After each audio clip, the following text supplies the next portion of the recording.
नमस्कार दोस्तों। तो हम विगत वर्षों में बीपीएससी में जो फिजिक्स के प्रश्न आए हुए हैं उसका अवलोकन कर रहे थे और ये 40 नंबर तक तो हमने देख लिया। 41 नंबर का प्रश्न है। दो समानांतर प्रतिरोध वाले सर्किट का कुल प्रतिरोध 1.403 किलो ओम है।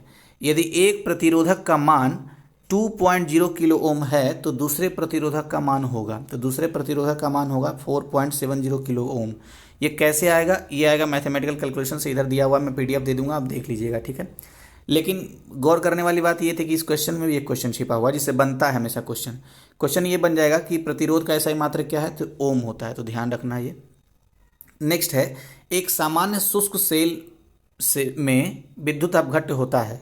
तो सामान्य शुष्क सेल में विद्युत अपघट्ट के रूप में अमोनियम क्लोराइड का प्रयोग किया जाता है। विकल्प सी इसका सही आंसर है। हालांकि कहीं कहीं पर आपको जिंक क्लोराइड भी ऑप्शन में रह सकता है। तो जिंक क्लोराइड और अमोनियम क्लोराइड ये दोनों का समान शुष्क सेल में विद्युत अपघट्ट के रूप में प्रयोग किया जाता है, ठीक है। अच्छा, अगर इसी क्वेश्चन में ये पूछ देता कि एक समान शुष्क सेल में कैथोड के रूप में किसका प्रयोग किया जाता है, तो हम बोलते हैं मैग्नीज डाइऑक्साइड का प्रयोग किया जाता है कैथोड के रूप में, ठीक है। तो ये 3 फैक्ट थे इस क्वेश्चन में। व्याख्या में भी वही लिखा हुआ है, देखिए, एक समान सेल में अमोनियम क्लोराइड या जिंक क्लोराइड का विद्युत अपघट्ट के रूप में प्रयोग किया जाता है तथा मैग्नीज डाइऑक्साइड को कैथोड के रूप में प्रयोग किया जाता है। तो ये सारे पॉइंट थे। नेक्स्ट है डायनेमो। तो डायनेमो क्या करता है? यांत्रिक ऊर्जा को विद्युत ऊर्जा में परिवर्तित कर देता है। ऑब्जर्वेशन वाली बात यहाँ पर यह है ना कि कभी कभी यांत्रिक को यहाँ लिख देगा मैकेनिकल ऊर्जा। मतलब ऐसा नहीं कि हाँ इंग्लिश में लिखा है तो हिंदी में देख के पढ़ लेंगे, नहीं, हिंदी देवनागरी लिपि में लिख देगा मैकेनिकल ऊर्जा, मैकेनिकल एनर्जी को। तो ध्यान रखना है, डायनेमो यांत्रिक ऊर्जा को वैद्युत ऊर्जा में परिवर्तित कर देता है या इसी को दे देगा तो मैकेनिकल ऊर्जा को विद्युत ऊर्जा में बदल देता है। विकल्प 20 का सही आंसर है। अच्छा, एक पॉइंट और खास है।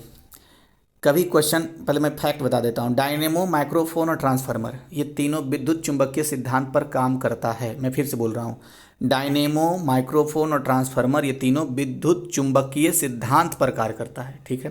तो क्वेश्चन ऐसे बन सकता है कि विद्युत चुंबकीय सिद्धांत पर निम्नलिखित में से कौन कार्य करता है, तो इसमें से कोई एक दे देगा, नहीं तो 2 दे देगा, तो क्योंकि ई नंबर ऑप्शन भी तो होता है। तो ध्यान रखना है, डायनेमो, माइक्रोफोन और ट्रांसफार्मर। अच्छा, विद्युत मोटर विद्युत चुंबकीय सिद्धांत पर कार्य करता है? नहीं करता है। विद्युत चुंबकीय सिद्धांत पर विद्युत मोटर कार्य नहीं करता है।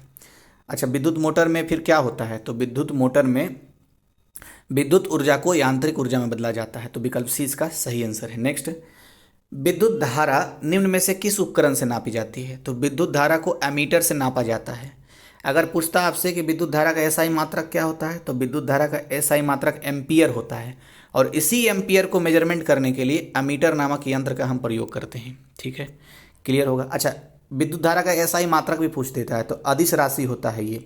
वैसे देखिए, मैंने आपको अदिश और सदिश के लिए एक चीज़ चर्चा किया था आपसे।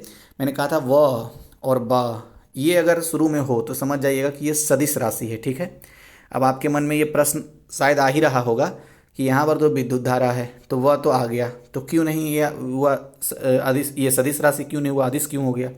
मैंने उसी समय ये बात बोला था कि कुछ अपवाद हैं। तो 6 अपवाद मैंने आपको बताए थे, उसमें से एक विद्युत धारा है ना। विद्युत धारा मैंने बताया था, फिर आवेग था, तो कई सारी चीज़ 6 थी कुल मिला करके। तो इसको आपको याद रखना है, सिर्फ बस ये ध्यान रखना है वह सामान्यता रहेगा, लेकिन विद्युत धारा है जो ये आपका क्या है, ये मतलब उस पर वो वाला काम नहीं करता है नियम, यानी अदिश राशि है ये विद्युत धारा। कुल मिला के 6 हैं ऐसे ही। चलिए मैं एक बार पढ़ देता हूँ 6 कौन कौन से हैं। देखिए, यही सारे 6 थे। इसमें एक है द्रव्यमान, दूसरा है विद्युत धारा, तीसरा है विशिष्ट ऊष्मा। तो विशिष्ट ऊष्मा, द्रव्यमान और विद्युत धारा एक लाइन में याद कर लीजिए। आवेश, घनत्व और दाब ये एक लाइन में याद कर लीजिए। तो ये सारे क्या हैं, ये 6 आपको अपवाद के रूप में याद रखने होंगे। बाकी वह वाला नियम काम कर जाएगा। भार भी ध्यान रखना है, भार भी क्या है, वो अदिश राशि ही है एक तरीके से, सॉरी सदिश राशि ही एक तरीके से। नेक्स्ट देखते हैं। नेक्स्ट इसमें एक फैक्ट और है, क्या है इसके? अच्छा, हमेशा श्रेणी क्रम में, एमीटर यंत्र को हमेशा श्रेणी क्रम में लगाया जाता है। तो ध्यान रखना होगा, क्वेश्चन ऐसे बन सकता है कि निम्नलिखित में से किसे श्रेणी क्रम में सेट किया जाता है या फिर उसे निश्चित किया जाता है। तो श्रेणी क्रम में एमीटर यंत्र को निश्चित किया जाता है, ध्यान रखना ये पॉइंट। व्याख्या में भी वही लिखा हुआ है, एमीटर विद्युत धारा मापक यंत्र है। और एक पॉइंट और क्या है, पोटेंशियोमीटर किसी सेल के EMF का मापन करने वाला उपकरण होता है। तो अब ये EMF एक कॉन्सेप्ट है, तो इसको देखेंगे आगे क्वेश्चन अगर आएगा तो। नेक्स्ट है, विद्युत धारा किस उपकरण से नापी जाती है? तो अभी तो हमने देखा था विद्युत धारा एमीटर उपकरण से मापी जाती है। तो देखिए ठीक रिपीट हो गया, 18 में भी आया, 19 में भी आया है। और बाकी तो ये भी इसका विकल्प बी हो ही गया। बाकी आपको तो पता ही है कि एम्पियर मापन के लिए यूज होता है एमीटर का, और हमेशा श्रेणी क्रम में इसका यूज होता है। व्यवसाय मात्रक किस क्या होता है विद्युत धारा का, अभी मैंने बताया था, कमेंट बॉक्स में बताइएगा मुझे। 6 अपवाद में से एक विद्युत धारा है ना। अच्छा, एक वोल्ट मीटर है यहाँ पर। वोल्ट मीटर के बारे में देख लेते हैं थोड़ा सा। ये हमेशा समानांतर क्रम में होता है, जबकि हमने एमीटर के बारे में देखा था कि श्रेणी क्रम में इसका यूज होता है। वोल्ट मीटर के बारे में दूसरा पॉइंट है कि विभवांतर मापने के लिए इसका यूज होता है, जबकि हमने एमीटर के बारे में क्या देखा, विद्युत धारा मापने के लिए इसका यूज होता है। अच्छा, विद्युत धारा का प्रतिरोध अनंत होता है, तो ये पॉइंट भी ध्यान रखना है, ठीक है। अच्छा, जो आदर्श एमीटर होता है तो उसका प्रतिरोध शून्य होता है। मैंने तुलना कर दिया दोनों का जो मैंने बताया, मैं फिर से एक बार बोल देता हूँ क्योंकि काफ़ी महत्वपूर्ण है और पॉइंट भी कई है। तो देखिए, विद्युत धारा को मापने के लिए एमीटर का प्रयोग किया जाता है, और इसका एसआई मात्रक अदिश राशि है। क्लियर है ये बात। फिर ये और विद्युत धारा जो होता है, विद्युत धारा जो होता है, हाँ, इसके लिए एमीटर मापन जो यंत्र लगाए जाते हैं वो हमेशा कौन सा श्रेणी क्रम होता है, मतलब श्रेणी क्रम में होता है। और वोल्ट मीटर विभवांतर मापने के लिए यूज होता है, और ये हमेशा समानांतर श्रेणी क्रम में होता है, ठीक है। समानांतर क्रम में होता है, श्रेणी क्रम नहीं बोलेंगे। तो समानांतर क्रम में कौन होगा, वोल्ट मीटर। श्रेणी क्रम में कौन होगा, अमीटर। क्लियर है ये। प्रतिरोध के मामले में तुलना यही है कि वोल्ट मीटर का प्रतिरोध अनंत होता है, जबकि आदर्श एमीटर अगर होगा तो उसका प्रतिरोध शून्य होगा। नेक्स्ट देखते हैं, फिर जब कभी आएगा फिर से बोल दूंगा ये सारी बातें। प्रकाश में 7 रंग होते हैं, रंगों को अलग करने का क्या तरीका है। तो एक प्रिज्म से रंगों को अलग अलग किया जा सकता है। जो प्रकाश में 7 रंग होंगे, प्रिज्म से उसको 7 को अलग कर सकते हैं। विकल्प ए इसका सही आंसर है, ठीक है। नेक्स्ट अच्छा, इसकी व्याख्या देख लेते हैं। आपतित प्रकाश प्रिज्म द्वारा रंगीन पट्टियों में विभक्त हो जाता है, जो 7 रंगों में बैगनी, जामुनी, नीला, हरा, पीला, नारंगी और लाल में होता है। तो कभी क्वेश्चन ऐसे ही पूछ सकता है कि दोनों किनारे साइड कौन कौन से रंग होंगे, तो बैगनी और लाल होंगे दोनों किनारे, आगे आएगा ऐसा क्वेश्चन। नेक्स्ट है, यदि किसी ऐनक के लेंसों की शक्ति +2 डायोप्टर हो तो इसकी फोकस दूरी क्या होगी। तो इसको क्या करेंगे, इसको दरअसल जब आप कैलकुलेट करेंगे तो 50 सेंटीमीटर आएगा। कैसे, 100 से इसको मल्टीप्लाई कर दीजिए तो 200 हो गया, और इसको 4 से डिवाइड दे दीजिए, तो कुल मिला करके ये मतलब कुल तरीका तो अलग है इसका, 0.5 मीटर आता है तो 50 सेंटीमीटर होगा। अभी देखेंगे एक जगह एक क्वेश्चन आएगा, उसमें मैंने सॉल्व भी किए हैं। अच्छा, एक क्वेश्चन और आता है, एक इसी तरह से क्वेश्चन बनता है कि स्पष्ट दृष्टि की न्यूनतम दूरी क्या होती है, तो 25 सेंटीमीटर होता है। तो ये फैक्ट मैंने नोट कर रखे थे, क्योंकि डायोप्टर दरअसल होता क्या है, लेंस की क्षमता होता है, तो उसी से संबंधित एक पॉइंट था। अब नेक्स्ट देखते हैं, देखिए यहाँ पर सॉल्व किया हुआ है कि फोकस दूरी बराबर 1/, लेंस की क्षमता, लेंस की क्षमता क्या थी, 2 डायोप्टर थी, तो 1/2 यानी कि 0.5 मीटर आ गया। तो कुल मिलाकर के बात ऐसे देखना, जितना रहेगा डायोप्टर दिया हुआ उसको 1/, कर देना है। तो यहाँ पर 2 था तो 1/2 हो गया। जब इसको हम कट छट करेंगे तो 0.5 आ जाएगा, और इसी को 0.5 ये मीटर में आएगा, और इसी मीटर को हम जब सेंटीमीटर बदलेंगे तो 50 सेंटीमीटर आ जाएगा, क्योंकि विकल्प सेंटीमीटर में है। तो बस इतनी ही बात थी। नेक्स्ट है, चुंबकीय सुई किस तरफ संकेत करती है। तो चुंबकीय सुई हमेशा उत्तर की तरफ संकेत करती है, विकल्प सी इसका सही आंसर हो गया। व्याख्या में भी वही लिखा हो, चुंबकीय सुई उत्तर दिशा की तरफ संकेत करती है। यह पृथ्वी के चुंबकीय ध्रुव उत्तरी एवं दक्षिणी ध्रुव के अनुरूप आकर्षित होती है, अतः चुंबकीय सुई भी पृथ्वी के उत्तर ध्रुव की ओर आकर्षित होकर उत्तर की तरफ संकेत करती है। कुल मिलाकर के इतनी कहानी को राम कहानी नहीं याद रखना है। चुंबकीय सुई संकेत दिशा क्या है, उत्तर, बस सीधा पॉइंट। नेक्स्ट है, श्वेत प्रकाश को नली में कैसे पैदा करते हैं। तो तंतु को गर्म करके श्वेत प्रकाश को नली में पैदा कर देते हैं, विकल्प बी इसका सही आंसर हो गया। वही सारी बातें यहाँ पे लिखा हुआ है व्याख्या में। नेक्स्ट लिखा हुआ है, आइंस्टीन को नोबेल प्राइज किस कार्य पर मिला था।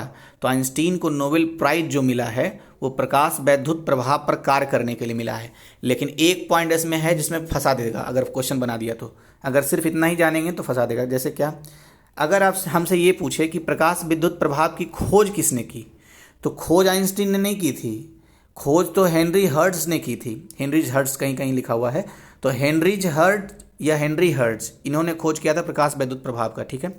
1800 समथिंग में कुछ किया था, मुझे एग्जैक्टली याद नहीं आ रहा है, अगर आएगा तो आगे वाले वीडियो में बता दूंगा। लेकिन इस पर काम करने के लिए 1921 में आइंस्टीन को नोबेल प्राइज मिला था। तो ये क्वेश्चन कई बार यूपीपीसीएस में भी आपको मिलेगा, बिहार में भी कई बार पूछा है। अच्छा, इसके 9 साल बाद सीवी रमन को नोबेल प्राइज मिला हुआ, तो ऐसे कनेक्ट करके याद रख लीजिए, क्योंकि ये भी पूछता है कभी कभी। नेक्स्ट देखते हैं, नेक्स्ट है, विद्युत उत्पन्न करने के लिए कौन सी धातु का उपयोग होता है। तो विद्युत उपलब्ध जो विकल्प है उसके हिसाब से यूरेनियम का उपयोग होता है, तो विकल्प ए इसका सही आंसर हो गया, ठीक है। और सबसे भारी धातु है यूरेनियम यहाँ पर। तो वही सारी बात है यहाँ पर, देख लेते पढ़ लेते। विद्युत उत्पन्न करने में यूरेनियम धातु का उपयोग होता है। यूरेनियम धातु का उपयोग नाभिकीय रिएक्टर में ऊर्जा उत्पादन में किया जाता है। अच्छा, एक दो पॉइंट और है, जैसे भारत के परमाणु ऊर्जा कार्यक्रम के जनक किसे कहा जाता है? होमी जहांगीर भाभा को। और होमी जहांगीर भाभा पुरस्कार भी दिया जाता है नाभिकीय ऊर्जा के क्षेत्र में। तो क्वेश्चन ऐसे बन जाए कि नाभिकीय ऊर्जा के क्षेत्र में किस प्रकार पुरस्कार की मतलब कौन सा पुरस्कार प्रदान किया जाता है? तो होमी भाभा पुरस्कार। नेक्स्ट है, कमरे को ठंडा किया जा सकता है, तो संपीड़ित गैस को छोड़ देंगे तो कमरे को ठंडा किया जाएगा। अच्छा, इसी में एक क्वेश्चन ये बनता है कि कमरे को गर्म कर दिया जाएगा और विकल्प दे देगा, तो उसमें एक विकल्प रहेगा रेफ्रिजरेटर को खोलने से, यानी फ्रिज को खोल देंगे तो कमरा का तापमान थोड़ा गर्म हो जाता है। तो बस ये बात है, और ठंडा करने के लिए संपीड़ित गैस को छोड़ देंगे तब।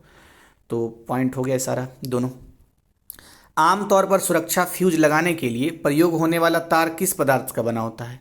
तो वो बना होता है, एक मिश्र धातु होता है दरअसल वो, तो टीन और शीशे का बना होता है। तो अगर कभी ऐसे पूछ दे कि टीन की मात्रा ज़्यादा होती है कि उस फ्यूज में कि शीशे की, तो टीन की ज़्यादा, 63% टीन होता है और 37% शीशा होता है। ठीक है, यहाँ पर वही लिखा हुआ है, थोड़ा सा शब्द बदल करके तो पढ़ देता हूँ।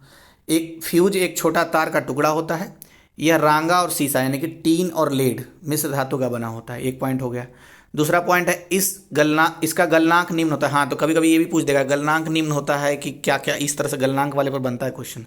तो गलनांक निम्न होता है, ठीक है। और प्रतिरोध कैसा होता है? तो प्रतिरोध उच्च होता है, ध्यान रखना है। प्रतिरोध फ्यूज का उच्च होगा, गलनांक निम्न होगा, तभी तो जल्दी जब गल करके टूट जाएगा और ज़्यादा अगर उस पर लोड होता है तो तब सारे जितने भी यंत्र हैं विद्युत वाले वो सब बच जाएंगे खराब होने से। बस ये दोनों महत्वपूर्ण बातें थी, बाकी और महत्वपूर्ण नहीं, उसको छोड़ देता हूँ। कितना दिमाग में कचरा भर के रखेंगे, एकदम टू द पॉइंट देखना है। निम्नलिखित में से कौन सा ऊष्मा का सबसे अधिक कुचालक है? तो कौन सा ऊष्मा का सबसे अधिक कुचालक पूछ रहा है, तो इस उपलब्ध विकल्प में से सबसे अधिक कुचालक पारा है। ठीक है, और पारा के बारे में एक पॉइंट और आता है कि कमरे के तापमान पर द्रव अवस्था में रहता है ये पारा। तो विकल्प सी इसका सही आंसर है। व्याख्या में क्या लिखा हुआ है? कोई भी ऐसा पदार्थ जिससे विद्युत धारा या ऊष्मा प्रवाहित ना हो कुचालक कहलाता है, जैसे कि लकड़ी, कांच इत्यादि। और सभी धातुएं ऊष्मा की चालक होती है, लेकिन अन्य धातुओं की तुलना में लेड, पारा की ऊष्मा की चालकता कम होती है। तो बस ये ध्यान रखना है। और उसमें से भी लेड और पारा में से चुनाव करना हो तो पारा को हम चुनेंगे। नेक्स्ट है, अच्छा नेक्स्ट वीडियो में देखेंगे, क्योंकि वीडियो फिर ज़्यादा बड़ा हो जाएगा तो मज़ा नहीं आएगा पढ़ने में। नेक्स्ट वीडियो में देखेंगे नेक्स्ट वाला। Thank you.